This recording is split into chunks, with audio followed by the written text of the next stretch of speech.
आज आसतु आमे वीडियो माध्यम जानिबा बेल जूस रो लाभ। ग्रीष्म ऋतु रे निजको सुस्थ रखिबा एवं शरीर रे पानी रो अभाव पूरण करिबा पई लोक माने निज खाद्य रे लेंबू पानी, नड़िया पानी, लस्सी भली जिनिस शामिल करंती।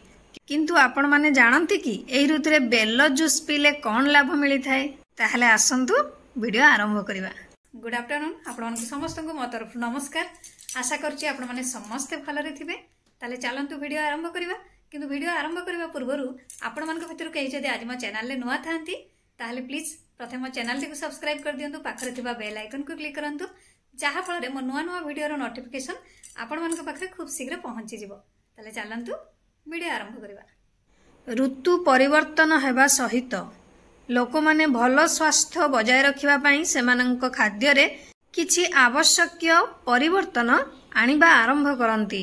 ग्रीष्म ऋतु मध्य आरंभ होई गलानी। एही ऋतु रे लोक माने भोक अपेक्षा अधिक तृषार्थ अनुभव करंती। तापमात्रा वृद्धि जगु शरीर रु अधिक झाळ बाहरी थाए एवं लोक माने डिहाइड्रेशन शिकार होंती। एपरी परिस्थिति रे निजको सुस्थ रखिबा एवं शरीर रे पानी रो अभाव को पूरण करिबा पई लोक माने निज खाद्य रे लेंबू पानी, नड़िया पानी एवं लस्सी भली जिनिस शामिल करंती।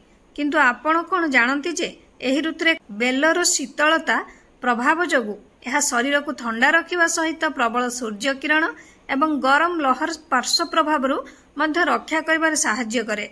आसंतु जानिबा एबे ग्रीष्म ऋतु रे बेल जूस पीबार स्वास्थ्य पई कोन लाभदायक एवं एहाकू पीबार सठिक समय केते होबा दरकार। आयुर्वेद रे बेल जूस बा बेल को पाचन तंत्र पई अमृत भाव रे विवेचना करा जाय। एही ऋतु रे बेल जूस बा बेल रस पीबा द्वारा पेट ठंडा रही थाए, जहा प्रबल सूर्य किरण एवं गरम लहरी सुरक्षा प्रदान करे। ग्रीष्म ऋतु रे लोक माने प्रायतः डिहाइड्रेशन शिकार होंती। एपरी परिस्थिति रे बेल रे थिबा beta carotene, protein, thiamine, vitamin C एवं राइबोफ्लाविन शरीर को हाइड्रेट रखे एवं शरीर रे पानी रो अभाव हेबाकू दिए नाही। उच्च फाइबर रे भरपूर बेल जूस पीबा द्वारा जणे व्यक्ति को बहुत समय पर्यंत भोक लागे नाही। नियमित बेल खाइबा द्वारा बारंबार मीठा खाइबार इच्छा हुए नाही एवं व्यक्ति अत्यधिक खाइबारु रक्षा पाए, जहा ओजन ह्रास करिबारे सहाय्य करिथाए।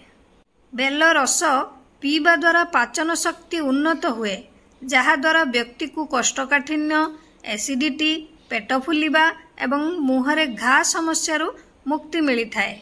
बेल रस रे थिबा उच्च फाइबर शार्प यूरिन को हजम करिबारे सहाय्य करे, जहा द्वारा मेटाबॉलिज्म द्रुत हुए एवं यूरिक एसिड परिस्रा माध्यम रे शरीर रु बाहर को बाहरिबारे सहाय्य हुए। बेल जूस पीबार उपयुक्त समय हेउछि सकाळ किंबा अपराह्न। राति रे केबे भी बेल जूस बा बेल रस पीबा उचित नुहे।